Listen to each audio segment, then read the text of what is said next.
What do you imagine when you hear the word troll?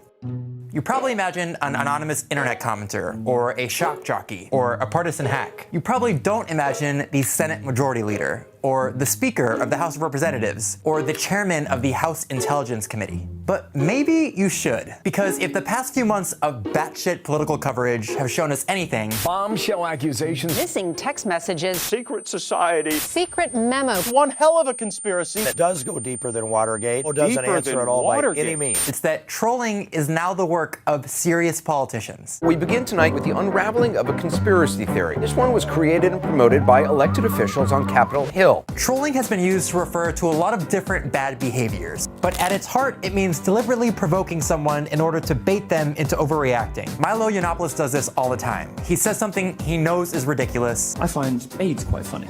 And then smiles as the audience freaks out.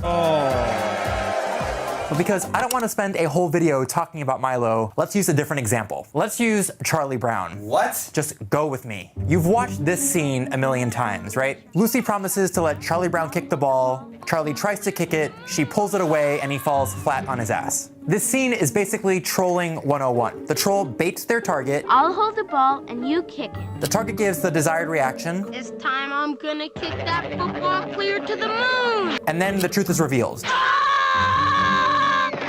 The troll was just leading them on. What does this have to do? I'm getting there. So how would this formula work if you were trying to troll a major news network? First, you'd need the bait. Promise reporters you have some big bombshell they have to pay attention to. Republican lawmakers claiming they have documents, classified memos, secret memos to prove widespread abuse by the FBI. What I read today is as bad as I thought it was. The entire Mueller investigation is a lie. Then you get a reaction. Days of wall-to-wall news coverage about what might be in your super secret memo. A secret memo at the center of an extraordinary clash. We don't know what's in the memo. As a journalist, I want to see what's in the memo. Should that be released? Should the public see that? Have you decided if you'll release the memo? Why not allow people to look at it? You've read the memo. I read the memo. And? Well, obviously I can't tell you what's in the memo. So I can't discuss what was in the memo, but I can tell you the American people need to see it. And then the reveal. Your big bombshell turns out to be a dud. The memo has now been released. This memo is a dud. A complete dud. It doesn't say anything. It calls into question the wider Mueller probe. It overpromised and underdelivered. The revelation is precisely the opposite of what they wanted to reveal. And news networks have to explain to their viewers that the scandal they've been following for days was actually nothing. They build it up, they build it up. And then it's about nothing. Nothing. This is what all the hype was about? Now, at first glance, this story has a happy ending, right? The truth eventually came out. But if you view this story as a giant troll, it looks very different. News networks spent days telling audiences that a huge scandal could be brewing. Millions of people read headlines about the FBI potentially being corrupt. And Republicans got to go on TV and tell their supporters that they're right to be suspicious of the Mueller investigation. I'm good with the memo coming out because it exposes the FBI coming after a political opponent. Okay, it's not an answer to my question. The beauty of trolling is that the truth doesn't actually matter. When Lucy says, This time you can trust me. See?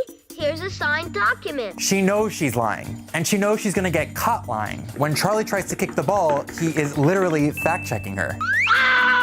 But the point isn't to be honest, it's to provoke a response, to get Charlie to try and kick. Or in the case of the Nunes memo, to get the media to overreact. The juice better be worth the squeeze on this one. This is like 6 news cycles now? Well, I'm excited to find out what's in the memo. And though we typically think of trolling as something people do for fun, in politics it has way scarier consequences. For one, it's a great way to distract the news cycle away from serious stories. The same week that Nunes started talking about the memo, the New York Times reported that Trump had seriously considered firing Mueller. Look at which story dominated cable news chyrons. But it's not just a focus problem. This kind of trolling works because audiences remember negative information even when it's been debunked. Political scientist Emily Thorson ran an experiment where people were exposed to a piece of negative political information and then saw a correction. And she found that people's attitudes towards the target of the lie got worse even after the lie was debunked. She calls this belief echoes. And that's when people are given a full, clear correction. Most casual news consumers won't get that. that. Or if they do, they'll see headlines like this. Republicans release secret memo accusing investigators of bias. Memo released alleging FBI cover-up.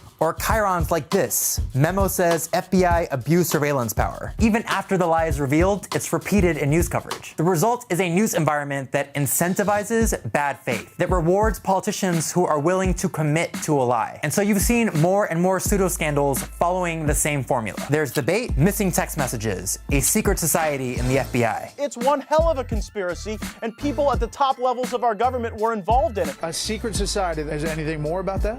No, we have to dig into it. This is not a distraction. There's the reaction. The startling allegations of a secret society. Is there any basis to that claim? Is there a secret society? Those things are troubling. And eventually, there's the reveal. Republican lawmakers are left empty-handed when the texts are found and the secret society is revealed to be a joke. On their own, none of these stories hold water, but together they help sow doubt in the minds of voters, help build a vague but persistent belief echo. Having possibly a secret society. You know what? Secret society? Are we seriously still talking about the secret society, Ben? Which helps explain why so many Republican voters are now suspicious of the FBI, a trend that's gotten worse over the past year. Unsurprisingly, Nunes is already promising to release more memos in the future. He told Brett Baird tonight that more memos are coming. Stay tuned, tick-tock. And the sad thing is, he'll probably generate the same media circus when he does. What politicians say is newsworthy. I am shocked to read exactly what is taking place. Networks can't just ignore them the way that we might block an internet troll. And what makes trolling in politics so effective is that it's almost impossible to prove while it's happening. Charlie can never be sure if Lucy is gonna yank the ball away. The audience can never really know if Milo means what he's saying. And journalists can't know if the next Nunes memo is actually a bombshell until he releases it. But what they can do is practice more restraint. To treat these stories not as potential bombshells, but as potential bait. And to be aware of the way that their coverage might be playing into the hands of a troll. Charlie may never be able to resist trying to kick the ball. But if he holds back a little bit, if he avoids kicking quite so hard, he can at least avoid falling flat on his ass.